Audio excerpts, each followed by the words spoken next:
Teresa Barbat. Teresa Barbat es egresada de LIPAS, ejerció como docente, en este momento es animadora sociocultural de la UNI3 en Uruguay. También fue alumna de la Tecnicatura de Museología de la Facultad de Humanidades y Ciencias de Educación y ha completado sus estudios con Museología y Museografía. Ya comentaba los recuerdos que le trae el museo porque se desempeñó como directora de la división del Museo Histórico Nacional y la Biblioteca Nacional. Ha participado en distintas instancias y es cofundadora del Museo Regional de Santo Domingo. La vamos a Santo Domingo Soriano. La vamos a recibir con una presentación que se titula 30 años de la fundación del Museo Regional Santo Domingo de Soriano, a propósito de haber estado desde su origen.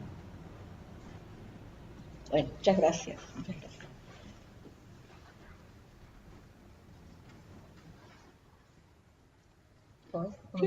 Sí.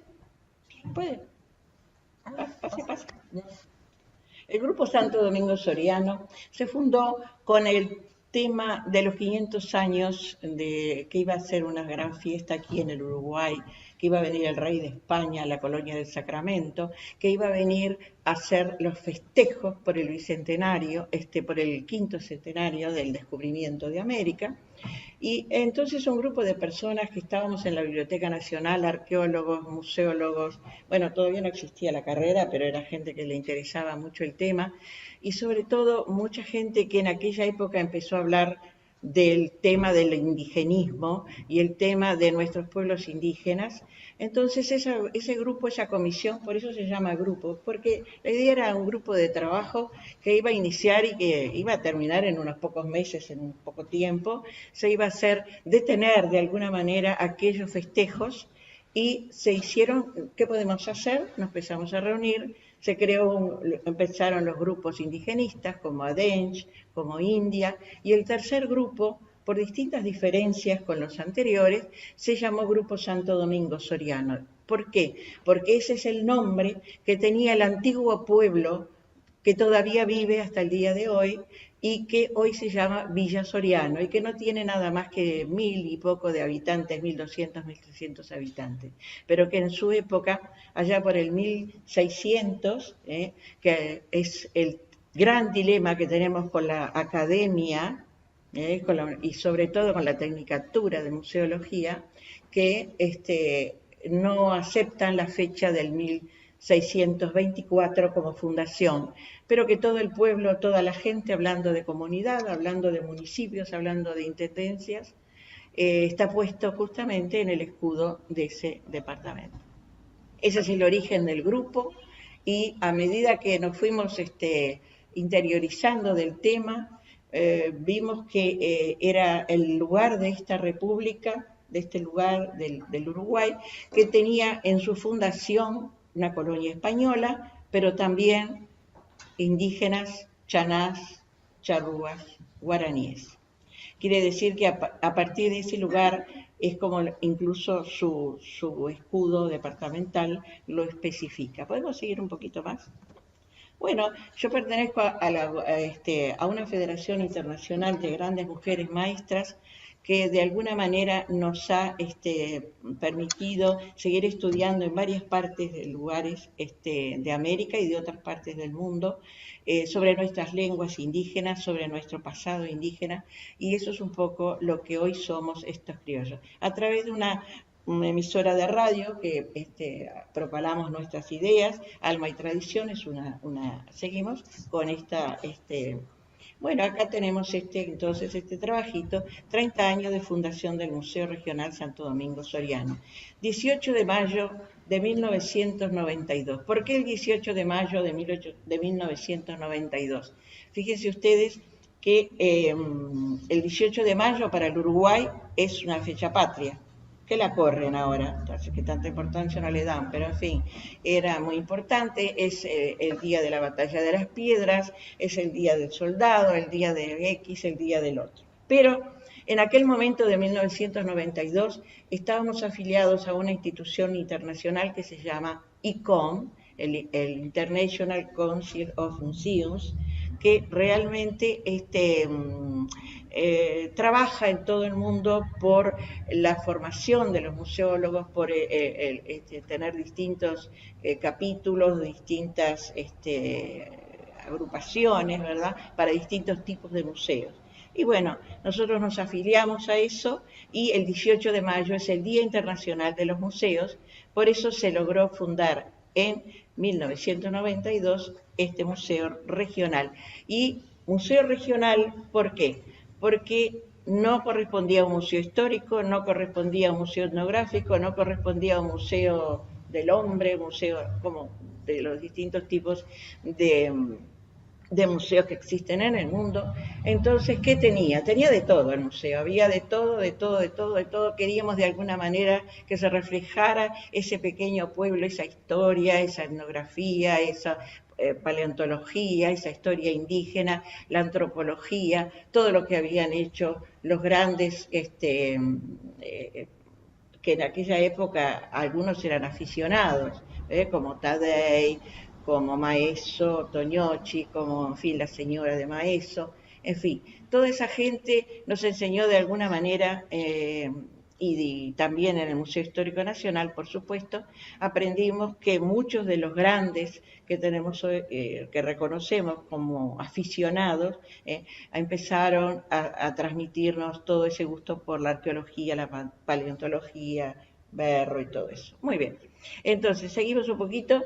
Lo que tiene que ver con el escudo. Este es el escudo del departamento de Soriano, que se llamó a un concurso para que un funcionario de don Wilde Marota, de la Intendencia de Soriano, creó este escudo que refleja las 5 plumas de nuestro pasado indígena con un significado cada una de sus plumas. La primera de ellas es un trabajo que se está haciendo actualmente en el río San Salvador, los primeros muertos indígenas que hubo en este territorio en 1574, que tenemos alguna documentación en San Salvador. También después tenemos, por ejemplo, el desembarco de los 33, otra de las plumas, en la playa de la Graciada, el grito de Asensio, también en esa zona. Bueno, no me acuerdo los otros. El abrazo del Monzón, que fue ahora en abril, y bueno, no sé, el otro no me acuerdo. Bien, y el 1624 famoso, que es esa la piedra del escándalo, que muchas veces dice, pero esa es una fecha inventada, según documentación de Wilde Marota, que se trajo de España y de otros lugares. Es una fecha exacta, casi exacta, que se va a conmemorar. Ya se están haciendo todos los preparativos en el departamento de Soriano para realizar este festejo de los 400 años. Y aquí nació la patria, que como decíamos, es no solamente el origen patriótico de Artigas o de la Batalla de las Piedras o del grito de Asensio, sino que más bien para nosotros nació la patria con esos primeros indígenas y europeos que se juntaron en ese lugar. ¿Seguimos?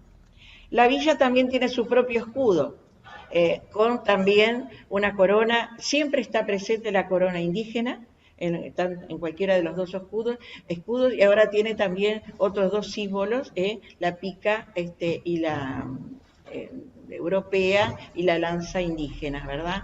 Y siempre los colores, azul, blanco y rojo, que van a ser tomados también de todo lo que es el español, de los Borbones, el celeste, y oiremos el clamor de la patria.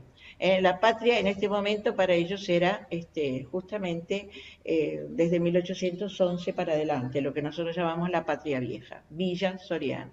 Y Villa, ¿por qué? Si bien fue cabildo español, fue cabildo indígena, fue la capital de toda esa zona del litoral, esa zona importantísima entre el Río Negro y podemos seguir, donde se asentaron los primeros pueblos originarios, que podemos llamar los chaná generalmente, que eran los más sedentarios, porque los charrúas eran bastante movedizos, y allí tenían estos pueblos chanay, que si bien estuvieron al principio del otro lado del río, que era la otra banda, como se decía en los documentos, y de esta banda que todavía somos un país sin nombre porque somos los de la banda oriental, como siempre se nos llamó. Estas tribus, estos grupos indígenas, generalmente la alfarería chaná es lo que se ha encontrado en ese lugar a través de todo este trabajo en la blanqueada, el trabajo de Maeso Toñochi y su señora, Tuya de Maeso, y otros grandes arqueólogos, como yo digo, que eran tal vez aficionados, pero que tenían muchísima intuición. Seguimos, por favor. Acá tenemos lo que sería el reencuentro del europeo cuando llega con las cruces, con el sacerdote. Ya vienen aquí, vinieron algunos franciscanos, vinieron dominicos, vinieron jesuitas. Muchos de ellos fueron muertos por los indígenas, muchos de los sacerdotes. Otros quedaron, otros fueron reducidos, otros no. Es decir, hubo todo un sistema muy fuerte, como han dicho también muchos de ustedes. Pero ¿qué pasó? A partir del 1600, incluso antes, ¿verdad? Se habla hasta de 1550, 60.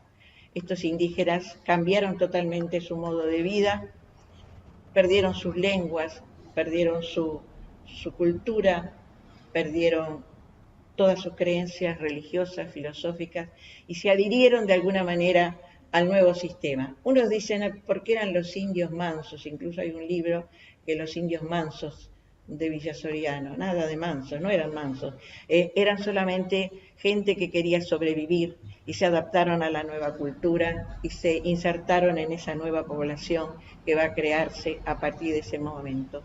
Lleno de europeos, los sacerdotes no eran solamente españoles, los sacerdotes en general eran austríacos, eran de Toscana, de diferentes puntos de Italia y también muchos de ellos hasta judíos conversos, ¿verdad?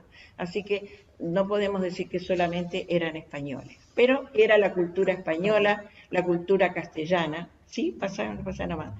Y perdimos frases, por ejemplo, como Jaruja, Opa, hola a todos, Reekutaí, paz.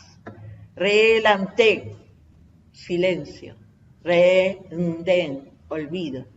Oyena, memoria. Así que eso es parte de lo que hemos perdido.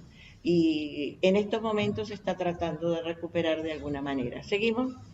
Eso es parte también del trabajo. Como decimos, esta es actualmente la República Oriental del Uruguay, la cual ya ha perdido todos sus pueblos indígenas, que eran los 7 pueblos de las provincias jesuíticas que hoy están en manos por tratados de paz entre Portugal y España. Realmente perdimos una cantidad del territorio. Y Soriano, como decíamos, está ubicado entre el río Negro y el río Uruguay, en ese lugar realmente importantísimo, estratégico, donde Artigas va a tener sus primeros hijos, donde se va a dar el inicio de la Revolución Oriental y el tránsito continuo entre todos los pueblos de América en general. Seguimos, por favor.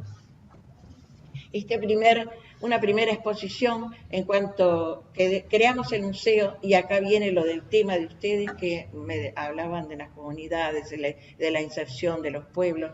Acá cuando nosotros en 1991, a finales del 91, hubo un encuentro en Mercedes de gente, historiadoras en general, que dijeron que hay que hacer algo. Bueno, fuimos al pueblo y le preguntamos al pueblo qué precisaba, qué querían que se hiciera. Y se formó ese grupo, como decíamos, con el nombre del antiguo pueblo, Revalorizar Santo Domingo Soriano. Ese era el lema. ¿Cómo lo podemos revalorizar? Vamos a crear un museo. Ah, sí. Nosotros hace años que venimos pidiendo, todo el pueblo se reunía en la plaza diciendo, queremos tener un museo, porque el museo nos va a dar, cada persona en el pueblo, si había 1000 habitantes, 1000 pequeños mini museos había en todos lados, porque iban siempre a trabajar con estos arqueólogos aficionados y juntaban cositas que, mirá qué linda piedra boleadora, puntas de flecha, todo eso encontraban y se llevaban hasta cerámica hasta su casa. En su casa todo el mundo tenía algo, y algo tenía una espada de que parecía que pertenecía a los 33 orientales, una de las familias de los 33 orientales vivía allí, todavía eran descendientes, otro tenía un carruaje que ya no servía para nada, pero bueno, vamos a llevar todo. Y la gente en pocos meses, prácticamente fueron 2 meses, el pueblo entero trabajó día y noche, niñas, jóvenes, todo. No, pero yo no tengo nada, ¿yo qué voy a tener? Yo no tengo nada de historia en mi casa, yo no tengo nada. ¿Está segura, señora? Íbamos con un grupo nuestro, íbamos y le abríamos todos los cajones de las cómodas, abríamos los galpones, en los galpones había cosas antiguas, había unos ladrillos enormes. ¿Y esto de dónde salió? Esto es una cosa vieja que había en la casa vieja de los Marfetán. Y ahí la gente empezó a traer instrumentos musicales, vitrolas. Usted no sabe las cosas que cada uno tenía en su casa, que no tenían la menor idea de que eso era un patrimonio. Pero ¿y esto lo vamos a llevar al museo? Esto no, esto es una porquería que yo tengo en mi casa tirada. No, de ninguna manera. Esto es museable, esto es una cosa importantísima. No, pero la vamos a ilustrar y lijar. No la toque. Era así, tiene que llevarla tal como está, pero está toda herrumbrada, no importa, vamos a ver, un clavo viejo del antiguo muelle, un pedazo del muelle, todo esto para nosotros. En poco tiempo, con carretilla, la gente venía, salía de sus casas, todo el mundo participó.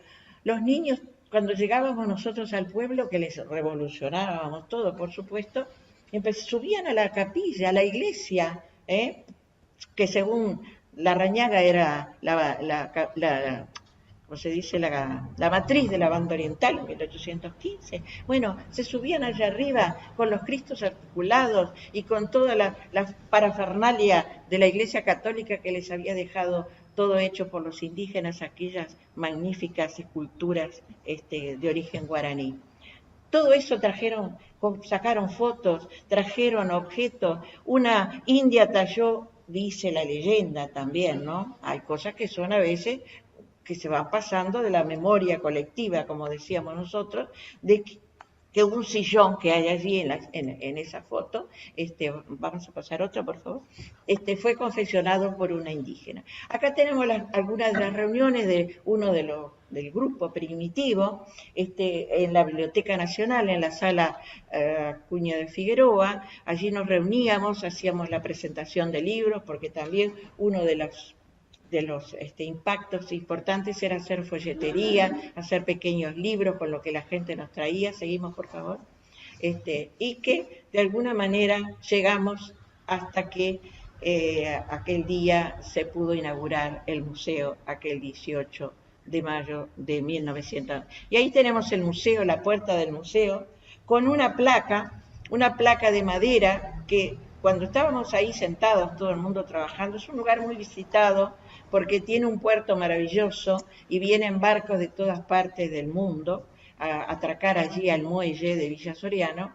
Y allí un señor que pasaba por ahí un día, que dijo que era arquitecto, dibujante, qué sé yo, nos vio a nosotros, ¿qué le ponemos de nombre? ¿Cómo hacemos? No teníamos plata para nada. ¿Cómo hacemos para poner una placa o algo que diga el nombre del museo? Porque tenemos que ponerle nombre, a todo había que darle nombre, todo tenía que tener su cartelito, su nombre. Bien, este señor vino, hizo un bosquejo, ¿verdad? ¿Cómo le van a llamar? Y Museo Regional, y Santo Domingo Soriano, no tiene otro nombre, es el nombre del pueblo. Queremos revalorizar el nombre del pueblo. Quedó así, el señor hizo el dibujito, bueno, y ahora se lo llevamos a un carpintero de la villa, el carpintero de la villa, con 800.000 cositas. El hombre hacía de todo, tenía tornos, tenía a mano, con un punzó a mano, talló esa placa que está de madera y que todavía poquito deterioradita, pero bueno, se sacó para hacer una reestructura del museo y creo que se ha vuelto a colocar. Y por supuesto, los niños son los más beneficiados con el museo porque siempre están de alguna manera presentes allí para seguir mirando, viendo las cosas viejas, como dice la gente, van a mirar las cosas de los abuelitos, mirá que lo dejó fulanito, que lo dejó menganito. La casa fue una vivienda antigua del siglo XVIII, refaccionada, era toda con ladrillo a la vista, la casa de Mendoza, luego pasó a casarse una hija de Mendoza con un marfetán, y ese marfetán lo donó al Estado, esas familias donaron incluso sus pertenencias, después fueron los generales, a veces cuesta con poco decirlo, pero fue restaurado en la época de la dictadura. Bueno, entonces, a veces cuesta pensar que invirtieron en la familia, ocupaba cargos militares importantes y tenía acceso a los peones y la gente para traer material, trajeron las palmeras para hacer los techos, seguimos. En fin, tenían mucha facilidad. Acá está la placa que yo les decía, que esa fue tallada a mano por el Arrue, el carpintero del pueblo. O sea que todo el mundo puso mano de alguna manera. Un visitante hizo el dibujo y todo el mundo cree, no se sabe de dónde vino. Es un dibujo de un señor que, como nosotros estábamos completamente metidos en el trabajo de armar el museo, le dijimos, haga, señor, y el señor hizo, nadie le dijo que fuera cuadrado, ni rectangular, ni nada. Él hizo lo que le pareció al señor. Y después el carpintero lo hizo también con lo mayor parecido, digamos, a lo que había hecho el señor, en una madera local. Sí, sí, sí. Bueno, esto es parte del personal de la Junta, algunos de ellos ya están jubilados, cuando nos reciben para hacer todas las tareas, para pedir la documentación, para explicar qué es lo que nosotros queremos, hay una junta. Cuando nosotros empezamos a ir, había una junta local, pero por motivo de unas reestructuras que hubo, por eso yo le decía a Roger que las reestructuras que a veces nosotros queremos para el museo no tiene un director, no tiene personal, no tiene esto, no tiene nada especializado, es decir, es funciona automáticamente, es personal municipal, puede ir cualquiera a atender al público, ¿seguimos? Pero con mucho amor y mucho cariño. Este es el muelle que actualmente está, que actualmente está vigente, tuvo varios arreglos. Del otro lado están las islas, donde es una zona, por eso era tan, incluso ahora hay mucho tráfico, lamentablemente, en todas esas islas de lo que es el narcotráfico y los cazadores furtivos. Nosotros hacíamos una lucha, no, contra el narcotráfico no podíamos, pero contra los cazadores furtivos sí, se iba mucha gente nacía ahí en las islas. Mucha gente decía, pero no nace nadie en Villa Soriano, ¿no? Porque legalmente tienen que ir a poner la firma en registro civil y en lo que sea de oficial a Dolores, ¿verdad? Así que bueno, a veces puede pensar que no hay nadie, pero la gente nace igual, nacen espontáneamente, las mujeres siguen dando a luz y seguimos andando. Y ahí vienen barcos de todas partes del mundo. Y en aquellas épocas se hacía viajes desde Buenos Aires, venía el Mianovich, los famosos barcos, seguimos. Acá está el día de la inauguración del museo.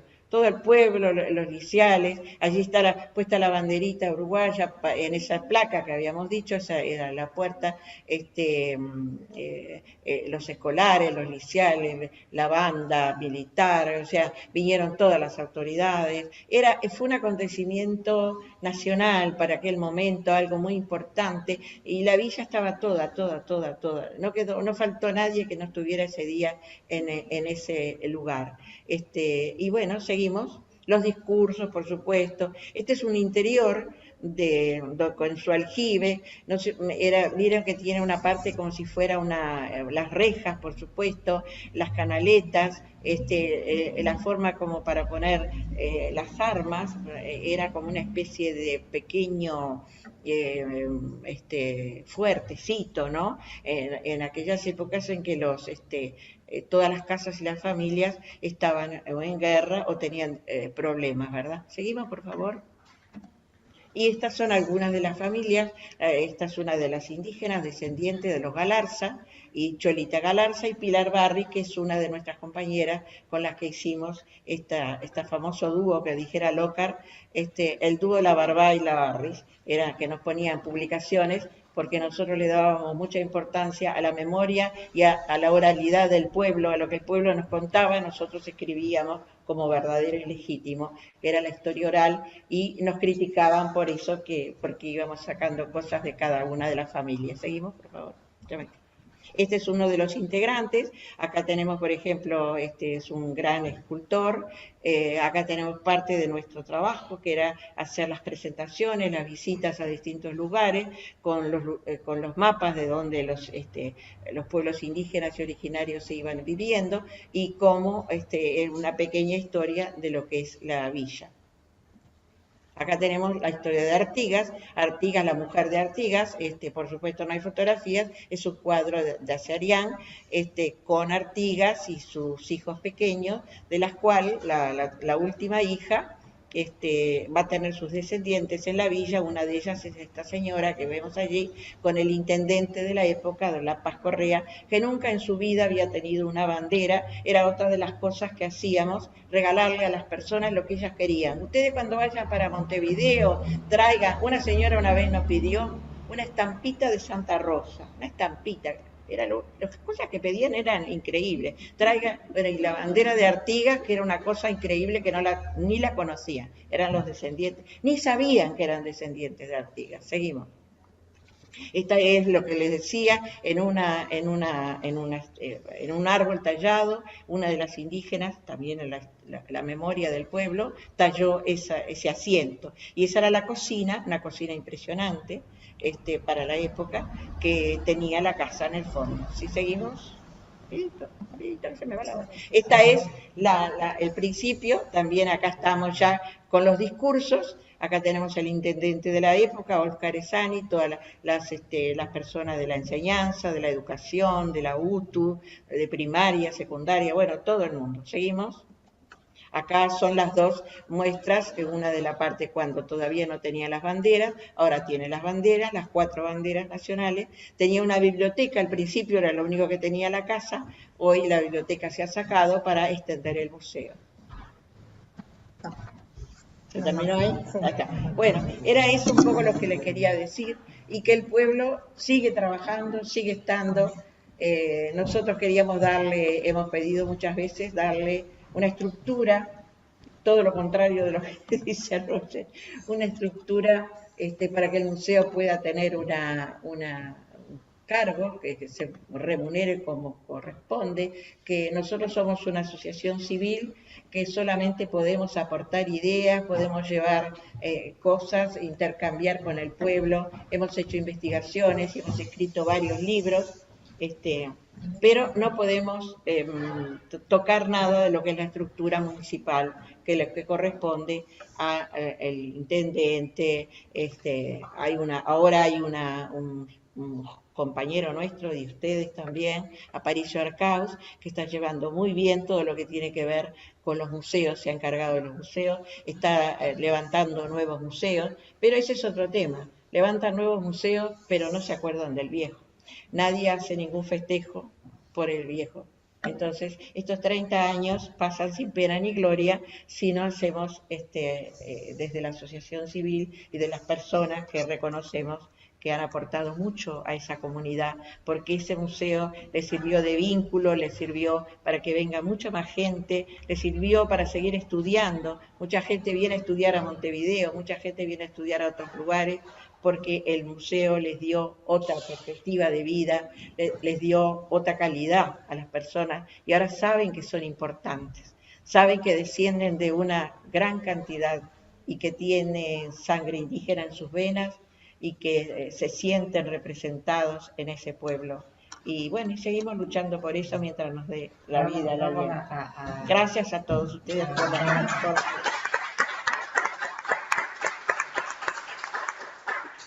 Vamos a abrir... ¿Alguien quiere preguntar algo? Si no me voy. Preguntas, ya sea virtual o presencial.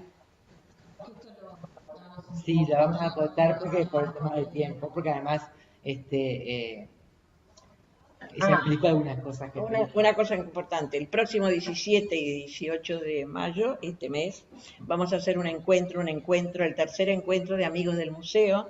Invitamos a todos los que quieran ir, con mucho gusto. El Ministerio de Dirección de Cultura nos está apoyando y la Intendencia fue declarado de interés municipal este encuentro. Bueno, así que bueno, los que quieran venir, los que quieran pueden también continuar con el conocimiento en esa instancia también. Bueno, si no hay preguntas, nos retiramos. ¿Cuántos pares de medias se recomiendan para esa época del año? ¿Cómo? ¿Cuántos pares de medias para esa época Depende. Si es un día de sol y calor, te ponemos de calor. No hace, y si hace mucho frío, hace mucho frío. Bueno. Gracias.